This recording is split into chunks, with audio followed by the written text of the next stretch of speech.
La vérité produit en toi une justice et une sainteté. Quand tu combats avec le péché sexuel, c'est parce qu'il n'y a pas encore la vérité qui est rentrée en toi. Du coup, la vérité n'a pas encore produit une sainteté. C'est la vérité qui produit la sainteté. Ce n'est pas la prière, c'est la vérité. Voilà pourquoi tu dois te battre pour acquérir la conscience de la vérité. La vérité, quand tu ouvres les yeux, le péché, ce qui était comme devant toi comme un géant, quand tu ouvres les yeux, la conscience de la vérité, quelle que soit la montagne, tu la vois comme une sauterelle. Et c'est toi le géant. Dès que les rôles sont inversés, c'est fini. Tu sors de la prison. Hein? Et aucun démon ne peut te dire, non mais, tu es avec moi depuis longtemps. Maintenant le démon va te dire, non mais reste. Là où les démons disaient, nous sommes les geôliers de la famille. Nous sommes les esprits de célibat, d'alcoolisme, de péché sexuel, c'est nous. Dès que tu as la conscience de la vérité, la lumière s'allume soudainement, les yeux du cœur sont illuminés. Tu dis, ah, je ne suis pas n'importe qui. Il dit, là, tu vas entendre, ils vont dire, hey, il sait maintenant, il sait. Tu sais quoi? Le diable sait quand tu sais. Parce qu'il y a une lumière qui s'allume en toi. Il y a un calme qui vient en toi. Il n'y a plus d'agitation. Il n'y a plus d'excitation. Il n'y a que la sérénité. La conscience d'une royauté. Dès que tu as la conscience, et ça va venir cette semaine.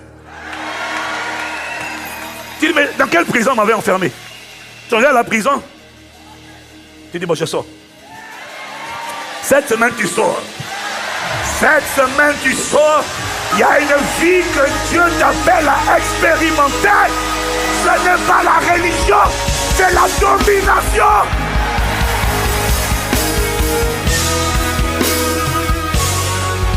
Voilà pourquoi tous les jours, il faut demander à Dieu la grâce d'être conscient de la vérité. Tu n'es pas n'importe qui. Je ne suis pas n'importe qui. Il peut m'arriver de perdre la conscience. Il peut m'arriver de ne plus être conscient. Être conscient, ce n'est pas un acquis. Être conscient, c'est une prière. C'est pour ça que Paul dit, je prie pour vous. Que Dieu vous accorde l'esprit de sagesse et de révélation dans sa connaissance.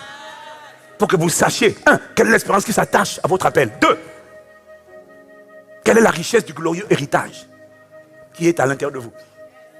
Il y a un glorieux héritage. La version française l'a mal traduit.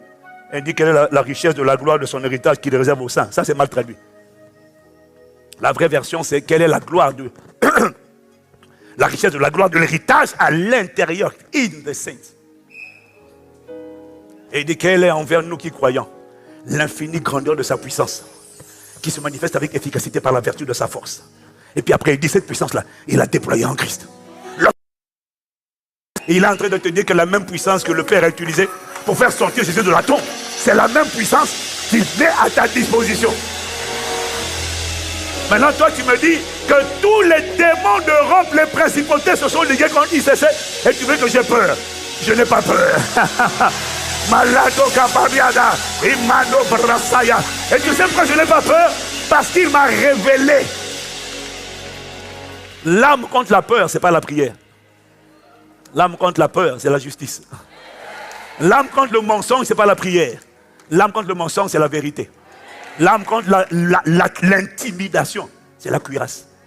Et ce qui m'a révélé de moi-même quand j'écrivais, j'étais en train de prier. Mando bere, ishata, pella banabana. Mando bere kata. Non, tu sais, il y a des niveaux de lumière qui te disent, hein? Donc c'est ça. Il dit, mais tu ne sais pas qui tu es. Et puis il m'a montré dans l'Ancien Testament, regarde comment les sorciers, les grands sorciers voient ce peuple d'Israël-là, dans le livre de Nombres, chapitre 23, chapitre 24. Regarde, je ne vais pas te dire, c'est dans le livre. Mais il y a une conscience quand tu l'as. Et on te dit, ils veulent te tuer, ils sont nombreux. Yeah. Tu as vu le nombre de fois où ils ont voulu pousser Jésus au bord du précipice? Et puis la Bible dit, il passait au milieu d'eux.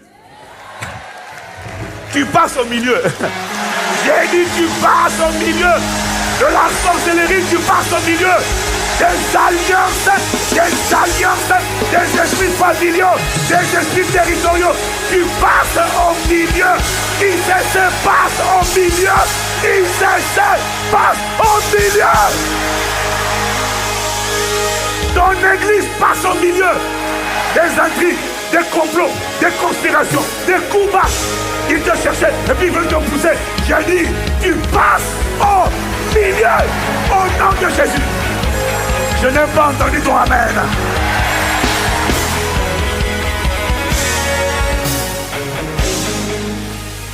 On ne combat pas seulement avec la prière. On combat avec cette âme. Il y a une vie en toi.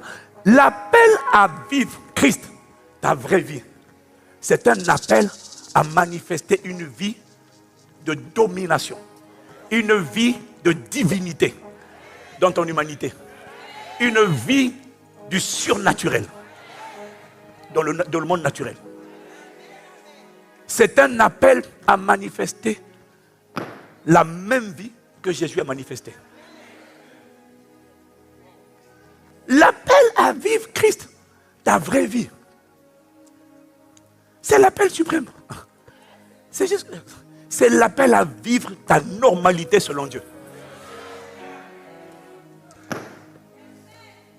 Ta normalité selon Dieu, ce n'est pas le découragement, la faiblesse, les péchés sexuels, l'amertume, je sens des choses, j'ai peur. Vraiment. La normalité, c'est pas être. C'est pas être tourmenté par des démons, être malmené par la pauvreté générationnelle, les limitations générationnelles. Non, il y a une vie, c'est la vie de Dieu, c'est la classe de Dieu. Ça te fait opérer à la dimension de Dieu. C'est une vie que Jésus est venu donner à ceux qui croient. C'est immense. Ce n'est pas une vie, tu vois. Ce n'est pas seulement une vie de guérison. Parce que nous, on pense qu'on parle de la vie éternelle, on pense que non, c'est seulement la guérison. Non, ce n'est pas ça. C'est la même vie que Dieu. Ce n'est pas une vie seulement, parce que tu sais que tu peux être guéri et être frustré. Tu peux avoir la santé et être frustré.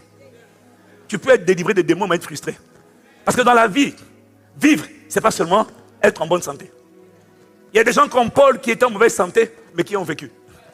Et qui ont été capables de dire, ce n'est plus moi qui vis, c'est Christ qui vit en moi. Malgré les chats dans la chair, il dit, ce n'est plus moi qui vis, c'est Christ qui vit en moi. Il dit qu'à Christ est ma vie et la mort m'est un gain. Donc tu ne juges pas quelqu'un, est-ce qu'il vit la vie de Dieu au fait qu'il est en bonne santé? Il y en a malgré la mauvaise santé, ils sont capables de dire, j'ai combattu le bon combat, j'ai achevé la course et j'ai gardé la foi. Vivre la vie de Dieu, Timothée a vécu la vie de Dieu. Mais Timothée était souvent malade.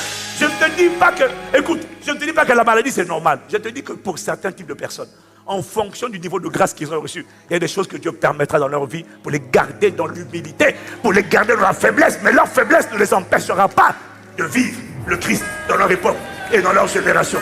Alors je te dis ça parce que tu pourrais te résumer. Non, la vie de Dieu c'est la santé. Si ce n'est pas la santé, ce n'est pas la vie de Dieu. Mon frère, la vie c'est pas seulement avoir la santé. La vie c'est pas seulement être, c'est faire et avoir.